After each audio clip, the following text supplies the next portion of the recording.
There's something sacred about the early hours, isn't there? Before the world fully wakes, before the phone rings, before the joints start aching. In that quiet moment, as the light peeks through the curtains and your feet touch the floor, something deeper begins. And it's not just the start of the day. It's the moment your body decides whether it will heal or whether it will slowly surrender to the quiet erosion that comes with age. Most people don't realize this. They wake up, reach for their robe, shuffle to the kitchen, maybe pour a cup of coffee, maybe skip breakfast, maybe sit for another hour before moving.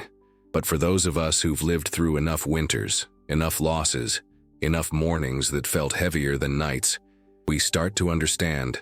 The way we rise determines how we'll carry ourselves through the rest of the day, and eventually, through the rest of our life. Dr. Shigeaki Hinohara knew this well. He lived past 105. But what made him extraordinary wasn't just his age, it was his spirit. His mornings were not rushed or lazy. They were curious, intentional, full of movement. He believed the secret to longevity wasn't found in a pill, but in the way you begin your day, with purpose, with small rituals that remind your body it still matters, that you still matter. And then there's Dr. Andrew Weil, who spent decades studying what truly causes the body to age. His conclusion? Inflammation. Silent, creeping, invisible. The kind that doesn't announce itself with a fever but with stiffness, fog, slowness, a quiet weakening of the muscles, the bones, even the thoughts. And here's the truth he uncovered. Your body is most vulnerable to inflammation in the morning, when the body is cold, when circulation is low, when the muscles haven't yet been told, you are needed. That's why we're here, to talk about what happens in that brief window, the first 20 minutes after waking. The little decisions that either signal healing or allow decline. Because muscle loss doesn't happen all at once. It's not loud. It begins in silence. In the mornings you don't stretch, in the breakfasts that don't feed you, in the breath you forget to deepen. But there's hope.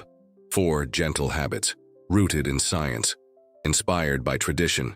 Habits that don't ask you to become someone else, only to return to who you were before the pain, before the stillness, before the fear that it might be too late. In this video, I'll walk beside you through each of these morning rituals, not as instructions but as invitations. Because if your legs have started to weaken, if standing up takes more effort than it used to, if a part of you fears what might come next, I want you to know something. It's not too late. Your body still listens. And these 4 habits? They are the gentle whispers that say, I'm still here. I still want to move. I still want to live. Let's begin. There is a moment, just after waking, when the world feels heavier. The covers have been pushed aside, but your body still clings to stillness. Knees feel tight, ankles don't quite respond. The spine resists, as if unsure whether to trust another day of gravity. It's in that moment that most people either move on with their routine or begin the slow forgetting of their muscles. You may not notice it at first. A small wobble when stepping into slippers, a hesitation before rising from the bed. But what seems small today grows silent roots. This is how muscle loss creeps in, not in hospitals or emergencies, but in the quiet morning moments when the body waits and hears nothing. What most don't know is that within the first 30 minutes of waking, your muscles are most ready to receive a signal, a message that says, it's time to repair, it's time to rebuild. And that signal doesn't need to be loud or painful. In fact, it's as gentle as a rotation, as humble as a circle made by your ankle while sitting on the edge of the bed. Science has long tried to understand why morning movement matters so much. A study from the University of Copenhagen revealed that even low-intensity movement upon waking activates satellite cells, the very cells that guide muscle recovery and strength.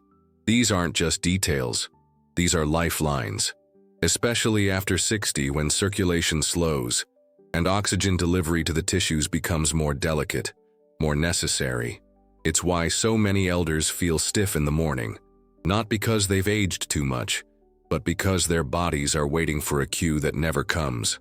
This ritual, lasting no more than 90 seconds, could be your quiet act of resistance, a private form of healing. Begin by gently rotating your ankles in full, slow circles, then your knees, your hips, your wrists, and your shoulders. No rush, no force, just intention, just presence. About 15 seconds for each joint is enough. What matters is not the precision, but the message. I'm awake. I still need you. Imagine your muscles like old radios, dusty, perhaps forgotten. These slow rotations, they are the antenna. They help you tune into the frequency of your body before the static of the day takes over. You don't need a timer. You don't need a mirror. Just you, your breath, and the silent agreement between muscle and mind that says, we begin again today. It may not seem like much, but over weeks, over months, this morning whisper becomes a new strength. And the act of standing from a chair, walking up the stairs, lifting your own groceries, becomes possible again. One quiet circle at a time. There's a certain comfort in routine, especially in the morning. The clink of a spoon in a teacup, the warmth of toast between your fingers, the quiet company of the radio or the birds outside the window. But not all routines serve us. Some, though familiar, quietly wear us down. For many over 60, breakfast has become an afterthought.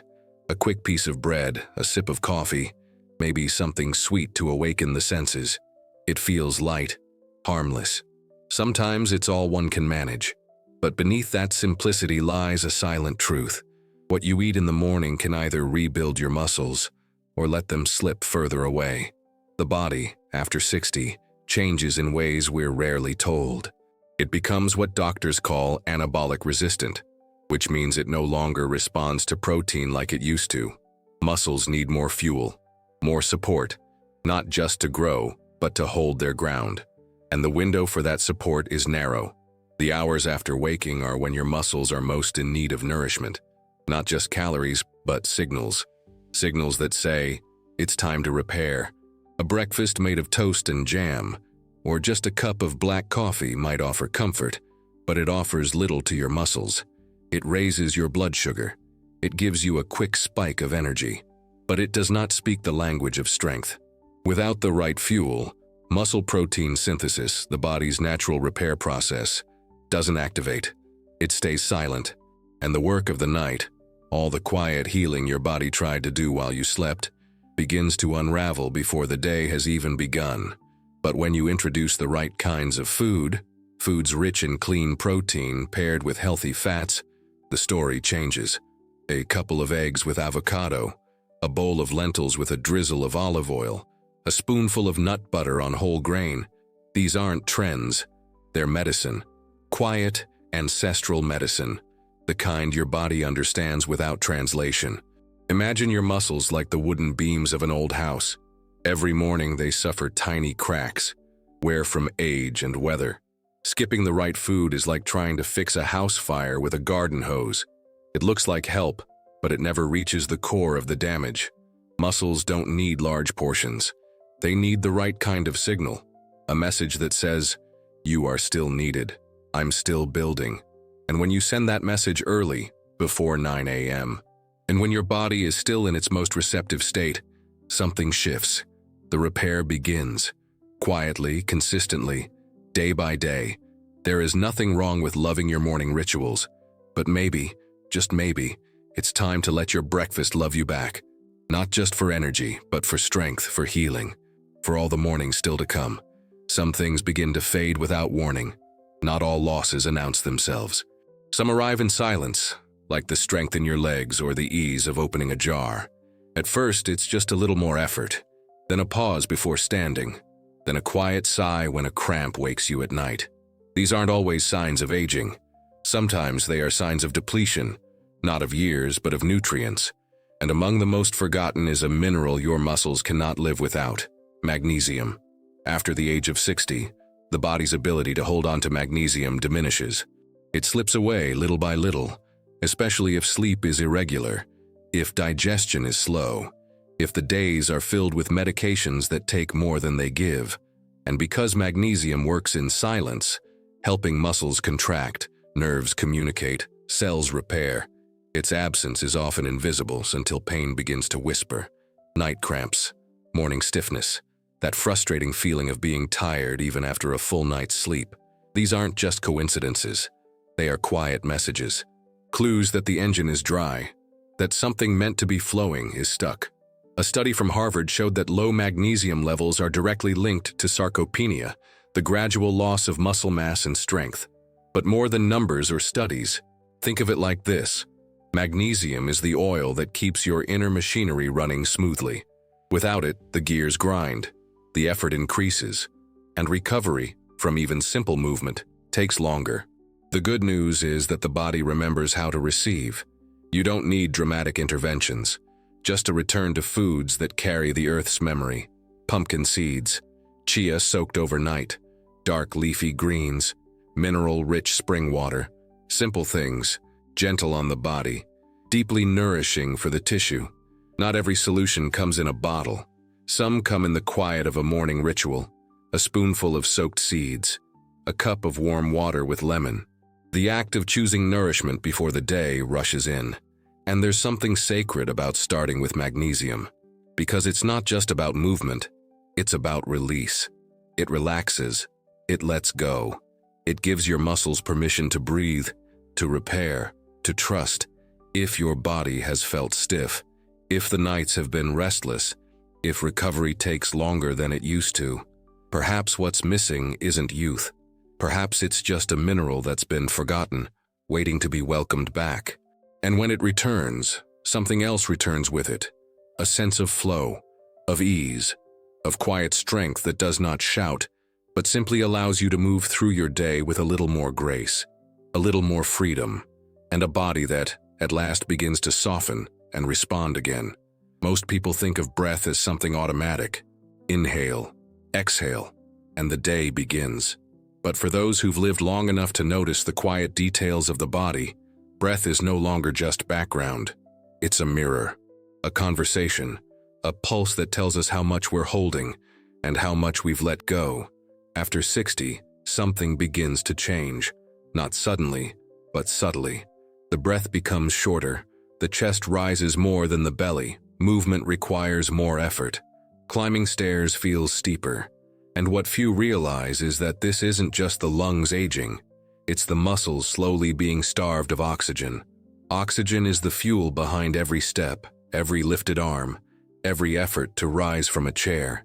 Without it, your muscles produce less ATP, the energy that repairs tissue and restores strength. And the mornings especially are when your muscles are most oxygen deprived. You've just spent hours lying still. Blood flow is slower. Breathing has been shallow. And if nothing changes, the body remains in a state of quiet fatigue all day. But breath is not just air. It's medicine. It's rhythm. It's the bridge between your nervous system and your muscles. And when you breathe deeply, not into your chest but down into your belly, you awaken more than your lungs. You awaken your fascia, your joints, your mind. There's a technique used for centuries in different cultures that invites oxygen into the deepest corners of the body. Slowly, gently, with intention. Sit upright. Let the spine lengthen. Inhale for 4 seconds. Hold for 4. Exhale for 6. Repeat. Just for 2 minutes. That's all. This isn't about meditation. It's about biology. Deep diaphragmatic breathing increases nitric oxide, a natural compound that relaxes blood vessels and allows more oxygen to flow where it's most needed, into the tissues that have waited all night for relief. But even beyond the science, there's something else, something harder to measure. When you give attention to your breath in the morning, you're not just feeding your muscles. You're telling yourself, I am here. I am still breathing. And this body, though slower, still listens. Your breath is the quiet conversation between your brain and your body. Ignore it, and your body begins to forget. But when you tune in, even for 2 minutes each morning, something changes. The fog lifts, the shoulders relax, the heartbeat softens, and the muscles receive what they've been longing for: space, energy, movement. We live in a world that asks for speed, but healing comes from slowness, from noticing, from breath that is not rushed, but remembered. So before the day pulls you into its tasks, before the phone rings or the news begins, give yourself this moment, this oxygen, this conversation with life, because sometimes The simplest act, breathing with intention, is what brings you back to your strength. Not all at once, but enough to take the next step, and the one after that, with presence, with power, and with a body that finally begins to feel heard again. There's something deeply human about the way we begin our mornings. Long before the body stands, the heart is already deciding how the day will feel.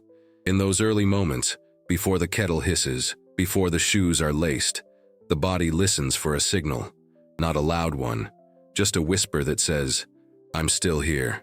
I still want to live well." But for many, mornings have become mechanical. A shuffle to the bathroom, a stretch that never quite eases the tightness, coffee that jolts the brain but leaves the body empty. It's not laziness. It's not neglect. It's the result of decades spent putting others first. Children, work, partners, responsibilities. And now, when the time has finally come to care for the self, it feels almost foreign. And yet, something inside still remembers. It remembers strength. Not the kind that lifts furniture or climbs mountains, but the quiet strength that carried bags of groceries home, held a child close, walked beside a partner through storms and sunshine. It remembers how the body once moved without permission, how the knees bent with ease, how the breath was deep and full, not shallow and guarded. The truth is, the body never forgets how to respond to care. It might take longer now. The progress might be slower, but it listens. It always listens. When Dr. Shigaki Hinohara spoke of small morning rituals, he wasn't prescribing a technique. He was sharing a philosophy, that life isn't measured in achievements, but in the consistency of care. That movement, even the simplest kind, sends a message to the muscles that they still have a purpose, that the body, even in its aging form, remains worthy of attention. Dr. Andrew Weil, in his quiet wisdom, reminds us that health isn't a sudden event. It's rhythm. It's what we repeat. It's what we nurture when no one is watching. And the morning, above all, is the moment of greatest influence. The inflammation that threatens our strength, our clarity, our movement. It is most vulnerable then. It can be eased not through force but through flow. The 4 habits we've shared are not demands. They are invitations. Invitations to restore something you didn't even know was missing. To remember that your breath can awaken more than your lungs. That your breakfast can be more than tradition. It can be restoration. That your joints, with just 90 seconds of movement, can go from frozen to fluid. That a forgotten mineral, slipped into a glass of water or sprinkled on a spoon, can soften the tightness that once felt permanent. This is not about chasing youth. Youth had its time. This is about honoring what still exists. Dignity, resilience, a body that, despite everything, still carries you through the day. A body that wants to be heard, nourished, moved. And perhaps the most important truth of all, you don't need to overhaul your life. You don't need permission. You only need a beginning. One breath, one bite, one rotation of the wrist, one morning. Because healing doesn't come all at once. It comes quietly, through repetition, through kindness, through the decision to rise, not just from the bed, but from within yourself. And maybe today or tomorrow or someday soon that whisper inside will grow louder. It will say, "I still have something to offer." And your body, in its beautiful aging wisdom, will answer back, "Yes, I'm still listening."